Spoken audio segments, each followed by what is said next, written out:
नमस्कार किसान साथियों, मैं अनुराग वर्मा आपके अपने चैनल इंडियन यंग फार्मर्स में हार्दिक एवं अभिनंदन स्वागत करता हूं। तो कैसे हैं आप लोग? उम्मीद करता हूं आप लोग अच्छे और स्वस्थ होंगे। आज हम आ चुके हैं नए वीडियो के साथ में, जिसका टॉपिक आपका जो गोल वाला कद्दू होता है, जिसको हम चप्पल कद्दू भी बोलते हैं, उसके ऊपर है।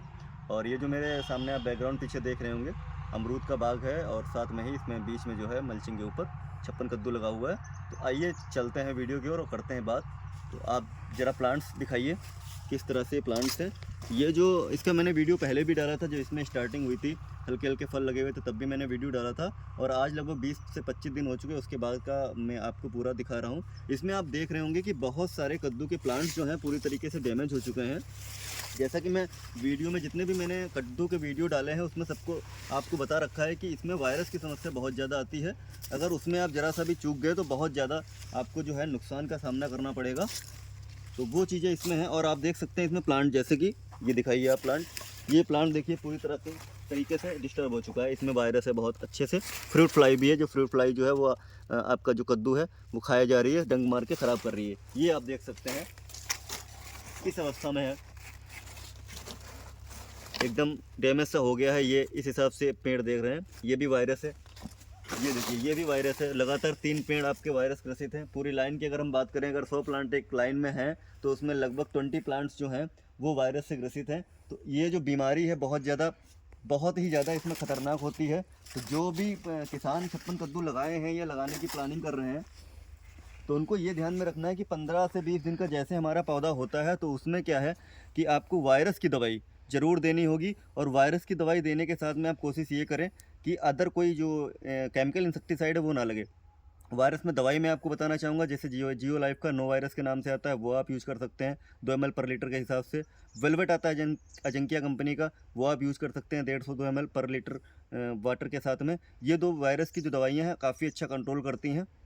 और उसके बाद में क्या करना, कीटनाशक के रूप में आपको इमिडा कंटिन्यू 10 से 15 दिन में, और जब फल निकलने लगे तो सप्ताह में ये दवाई आप कंटिन्यू चलाते रहें। इमिडा क्या है, आपकी जो फल मक्खी है उसको रोकेगा। और सबसे अहम चीज़ क्या है कि आप जितने भी एरिया में लगा रहे हैं कद्दू, तो उसमें आपको क्या है, लगभग 15 की दूरी पे लगभग 3 जो आपके ट्रैप आते हैं, जो मक्खियों को अंदर करते हैं, आप खींच लेते हैं आकर्षित करके, उसी डिब्बे में वो मक्खियाँ चली जाती हैं।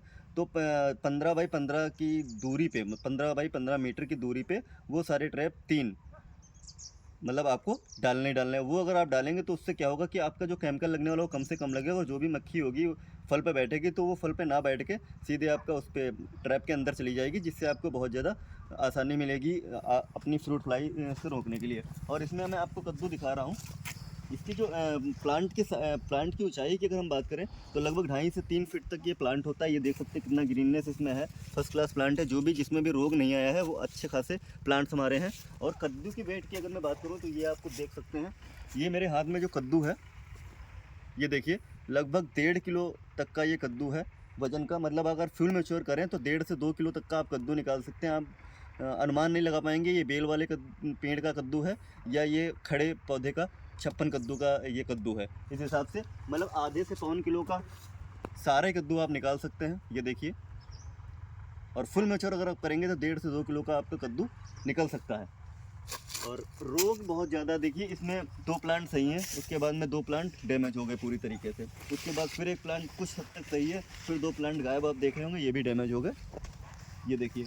और इस हिसाब से इसमें जो कद्दू लगता है वो देखिए, ये सबसे नीचे वाला है, उसके बाद ये है, उसके बाद ये है। जैसे जैसे पौधा आगे बढ़ेगा, ये ऊपर देखिए नॉन मैच्योर है, अभी पतिया है, छोटा साइज है, और ऐसे ऐसे ऊपर बढ़ता जाएगा और लगेगा। इसकी मैं टाइमिंग की अगर मैं बात करूँ, तो टाइमिंग क्या है कि जितना आप इसमें जल्दी लगाएंगे, जैसे अक्टूबर में या सितंबर में बहुत किसान लगाते थे। ये जो क्रॉप आप देख रहे हैं, ये लगभग अक्टूबर की शुरुआत की क्रॉप है। इस वजह से इसमें बहुत ज़्यादा वायरस है, क्योंकि इसमें क्या है, गर्मी बहुत ज़्यादा रहती है, तो रोग और कीट जो हैं वो बहुत ज़्यादा मैक्सिमम पौधे में आते हैं। तो इसकी कोशिश आप ये करें कि नवंबर के फर्स्ट वीक में या 15 अक्टूबर के बाद, 15 अक्टूबर के बाद या नवंबर के फर्स्ट वीक से अगर आप इसकी सोइंग करेंगे, इसकी लगाएंगे खेत में, तो इसमें रोग का थोड़ा सा कम रहता है। क्योंकि क्या है, 15 अक्टूबर के बाद जो टेम्परेचर है वो थोड़ा थोड़ा हर रोज़ गिरता है, और जिससे कि फंगल जो है वो कम आता है, वायरस जो है कम आता है, कीट हमारे खेतों में कम आता है, वीड जो है खरपतवार वो भी थोड़ा कम जमता है। तो इस हिसाब से आप कर सकते हैं। ये देखिए सारा फल यहाँ पे टूटा पड़ा है, देख सकते हैं काफ़ी अच्छा फल निकलना है। जो भी स्वस्थ पौधे हैं उसमें काफ़ी अच्छा फल निकलना है। और हम अगर डिस्टेंस की बात करें इसमें, तो लगभग ये आपका 1.5 फीट पे प्लांट टू प्लांट रहता है। ये साइज़ की अगर हम बात करें तो इसमें इन्होंने बीच में जो है अमरूद ले रखा है, वरना यहाँ पर भी एक बेड ले सकते थे। लेकिन मैं आपको बताऊँ, इसमें जो बेड बनता है वो लगभग 3 फीट चौड़ाई का बेड बनता है। उसके बाद नाली, उसके बाद फिर 3 फीट का बेड बनता है। तो नाली से नाली की दूरी जो रहती है वो लगभग 3 फीट की रहती है।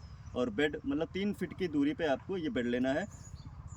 लाइन से लाइन की दूरी जो है वो 3 फीट, लगभग 3 से 4 फीट भी आप रख सकते हैं। और पौधे से पौधे की दूरी जो रहेगी 1 से 1.5 फीट रहेगी। और सिंगल बीज ही लगाया जाता है और बहुत अच्छे से ये ग्रो करता है। आप देख सकते हैं किस तरह से इसमें कद्दू लगा है।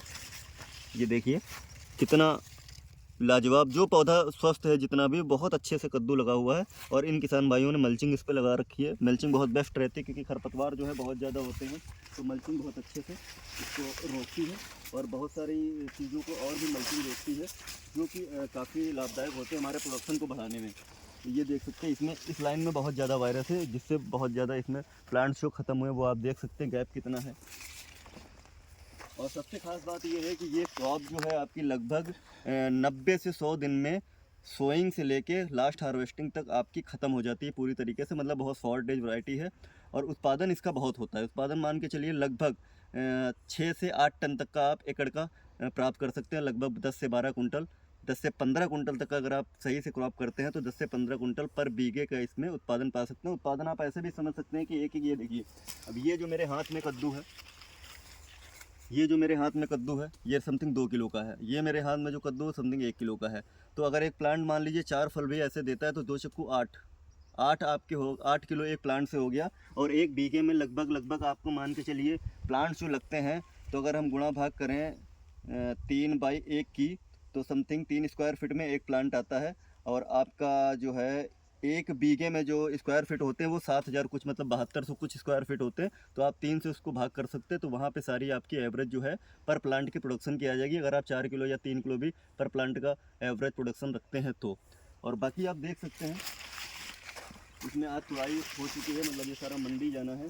तो टूटा हुआ फल आप लगातार देख सकते हैं। और मैं आपको एक चीज़ और दिखाना चाहूँगा, जैसे कि ये फल आप देखिए, ये आप यहाँ पे मल देख सकते हैं। क्योंकि इसके अंदर ये कोई ज़रूरी नहीं है कि ये फल जो है अंदर अच्छा ही निकले, क्योंकि इसके अंदर जो डंक है वो इसमें मार चुकी है, जिस वजह से ये जो उसका गंदगी है वो बाहर दिख रही है। तो ये अंदर से फल सड़ा भी हो सकता है। तो ये जो है ट्रैप ही इसको अच्छे से रोक सकते हैं। अगर ट्रैप नहीं लगाए हो तो इमिडा का या थायो का आप स्प्रे दे सकते हैं। अगर थायो आप लगा रहे हैं तो 1 ml पर लीटर वाटर के साथ में, या 1 ml पर लीटर वाटर के साथ आप इमिडा दे सकते हैं, तो 30% FS आता है।